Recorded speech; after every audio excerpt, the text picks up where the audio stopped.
On today's show, the town-wide band festival. Let's meet Mr. Dodig's new replacement. Super Smash Brothers are coming back. Broadway stars help out Staples Orphanians. Behind the scenes with Staples Players Tech Crew. Sweeney Todd opens this weekend. Draining threes and rec basketball. Smartboards in the field house. all this and so much more. Good morning, Staples.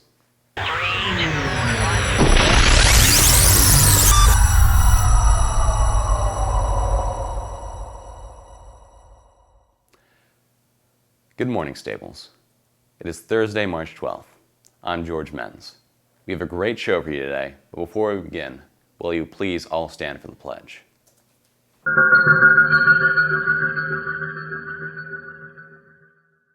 I pledge allegiance to the flag of the United States of America, and to the republic for which it stands, one nation, under God, indivisible, with liberty and justice for all.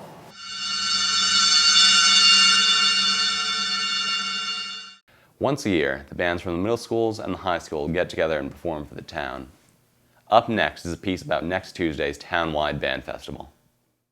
I'm here in the band room, where in a matter of minutes, students will begin rehearsing for one of the most important events of the year, the band festival.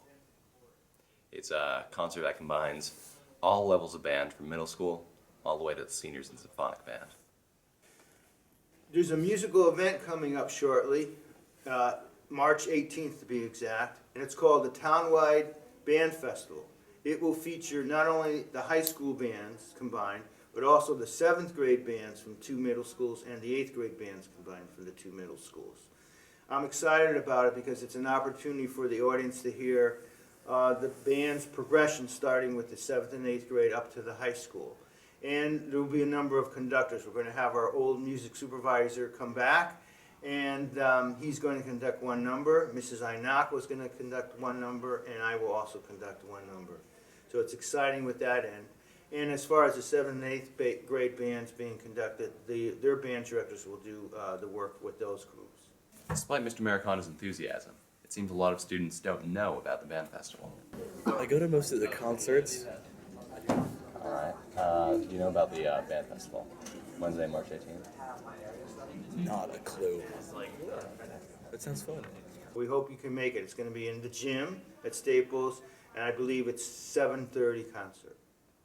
That's all from here, and now back to the hosts. Thanks, Mr. Mariconda.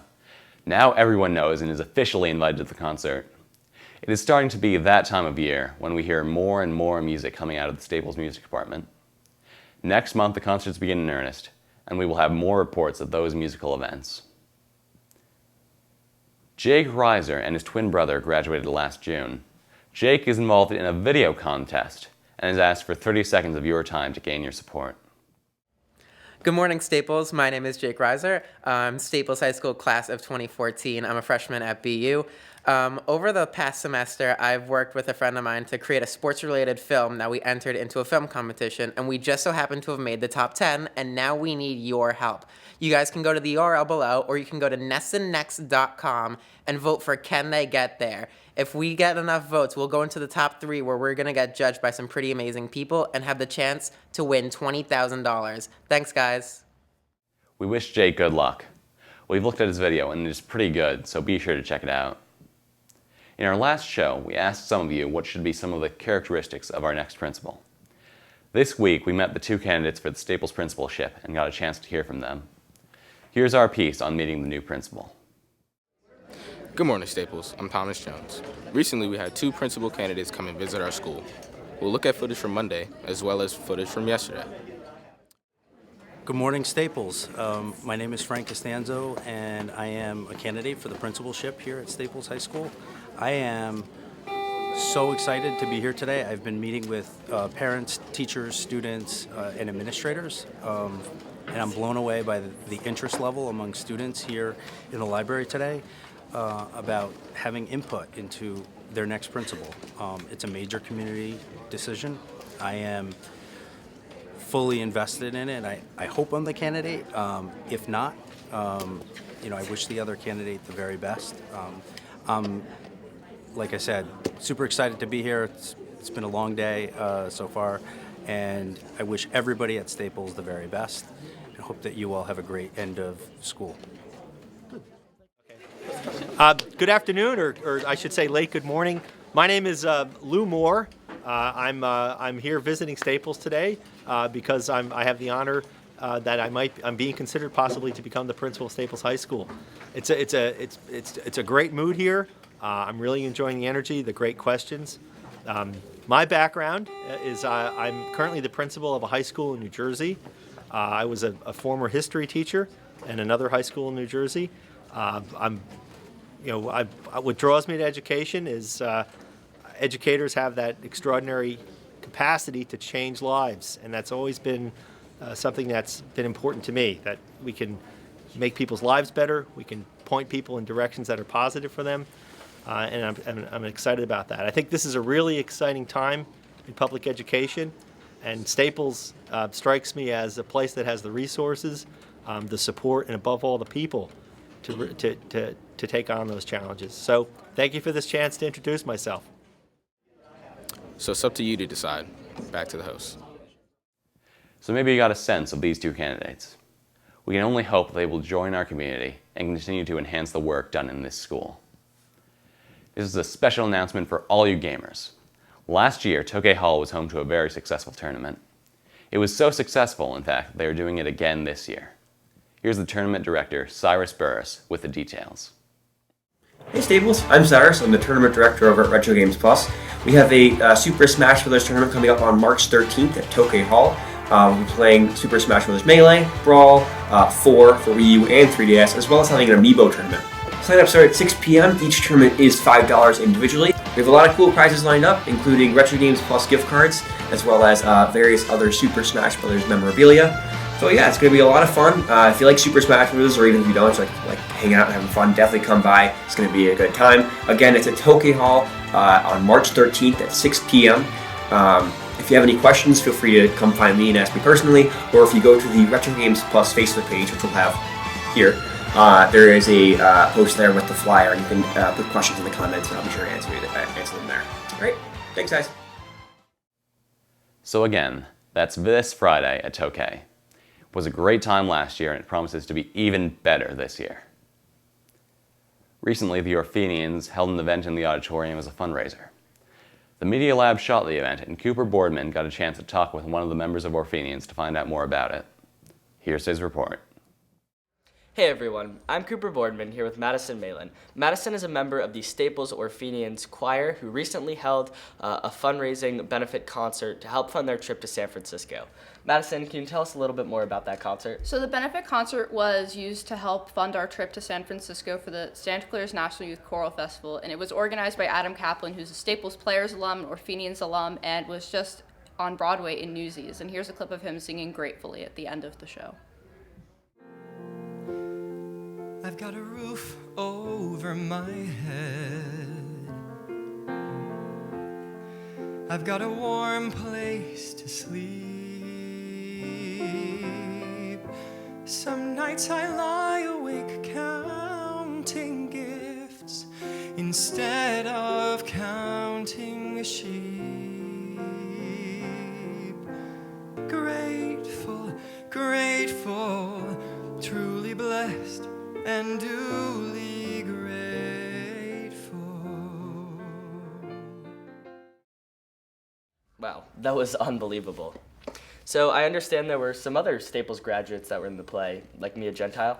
Mia Gentile was a Staples Players alum, a Orphenians alum, and she sang this beautiful song that she actually sang it in a Staples Players show when she was at Staples a few years ago, Spark of Creation from Children of Eden.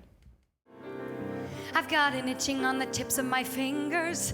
I've got a boiling in the back of my brain. I've got a hunger burning inside me, cannot be denied. The spark of creation is flickering within me. The spark of creation is blazing in my blood. There were a total of 11 performers in the concert itself. Madison, were there any that stood out to you other than the two that you've already showed?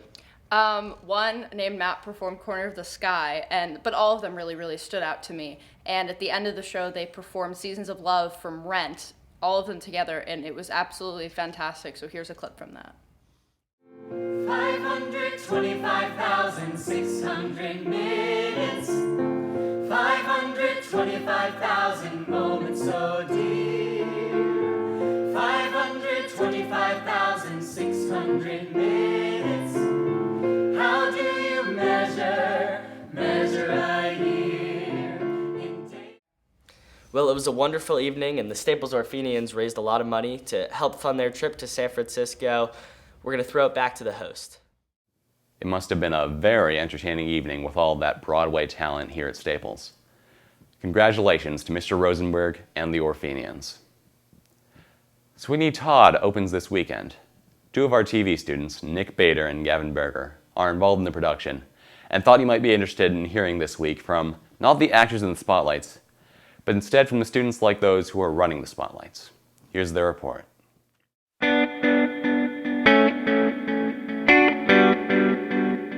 Hey Staples, this week we got an inside look at the Staples Players Tech Department and their work on Sweeney Todd.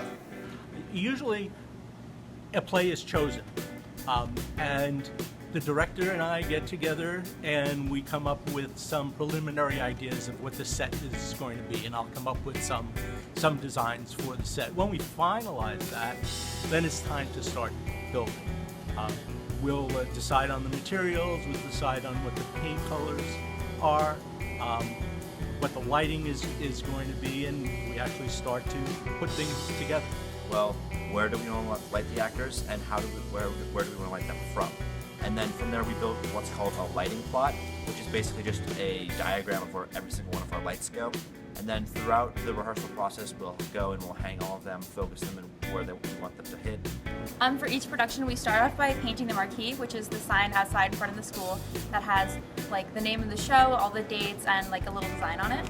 After that, as sets crew starts building all of like the buildings, scaffolding, anything like that, we have to match paint colors, choose what would best look for the set, what fits the time period, what fits like kind of the style of the show. And after that, it's just constant painting almost every day until the set's done. I think most people, when they see the sets completed, and if you've ever come to any of our plays, the sets are incredible. They do a wonderful job. And they learn a lot. You'll learn a lot of skills. If you're not skilled in carpentry or metal, you can still come and learn. Big thanks to everyone working on tech for Sweeney Todd. You can see it at these dates, this weekend and next weekend. Now let's bring it back to the host. It takes many different types of people to bring a show to the auditorium stage, and we hope that you got a little different perspective on some of the other hands who are helping to create Sweeney Todd. Here's a video created by Staples players that tempt you a little more to come see the show. Attend the tale of Sweeney Todd. His skin was pale and his eye was odd. He shaved the faces of gentlemen who never thereafter were heard of again. He trod a path that few have trod, did Sweeney Todd, a demon barber of Fleet Street.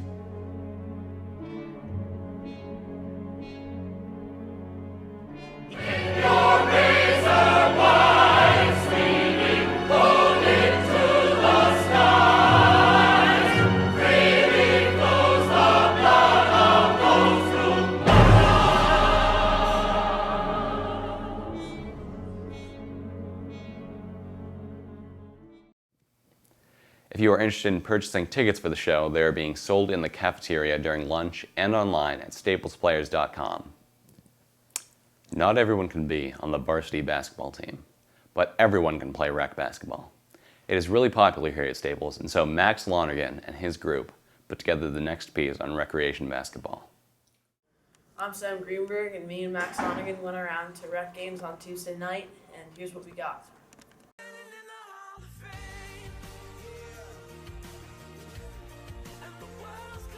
I'm Max Lonergan here with Harris Levy after last night's loss against Team Levinson.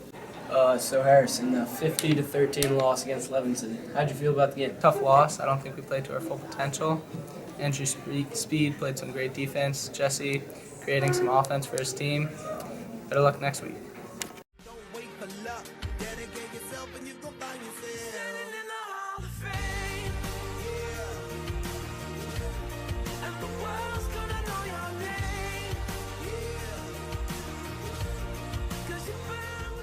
Excuse me, refs. How do you feel about the first half of the game? You know what? This guy here, he's going. Well, thanks for asking about my stomach ache.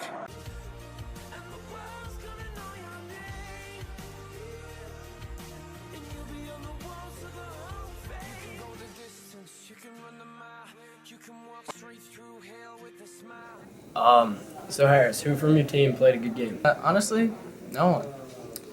I had 10. I think the rest of the team had 3. Speed and Levinson shut us out. Thanks. The town's rec teams allow everyone to play sports. Because of that, Rec Basketball League enjoys enormous popularity among Staples students. If you love sports but don't make the school team, consider playing rec. Thanks to Max and his group for that piece. There's high-tech equipment all over Staples. Recently, Justin found out a lot about the new smart boards in our field house. Recently, the school purchased these new smart trainer boards and put them in the field house for gym classes to use. And we caught up with Mr. Dornweir to learn a little bit more about these boards and see what they have to offer.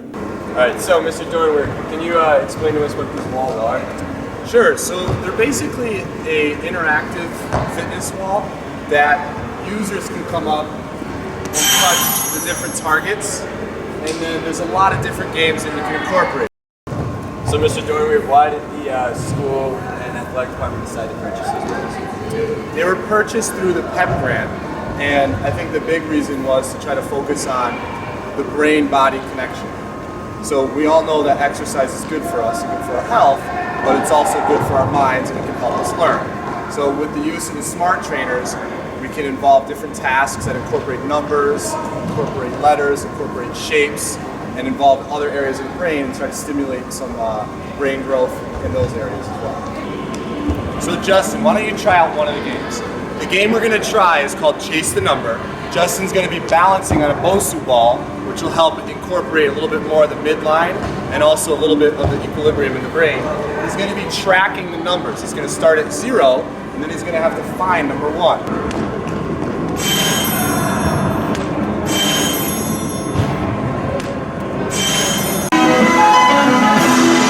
Thanks, Mr. Dornweir, for teaching us all a little bit more about these boards, and now back to the host. Thanks, guys. Very cool. We have one team left in the winter state tournaments. With their exciting last-minute win on Monday against Barlow, our hockey team is moving to the Elite 8 of the boys hockey tournament. In the Barlow game, Samuel New scored a goal with just 19 seconds left to give the team a dramatic 4-3 win. Jesse Greenspun got the assist. Staples takes on top-seeded E.O. Smith tonight. WWPT will be broadcasting the game live. Before we sign off today, we have a few more announcements to make. Last week, Senor Barahona offered to shave his head to raise money for children's cancer through the St. Baldrick organization.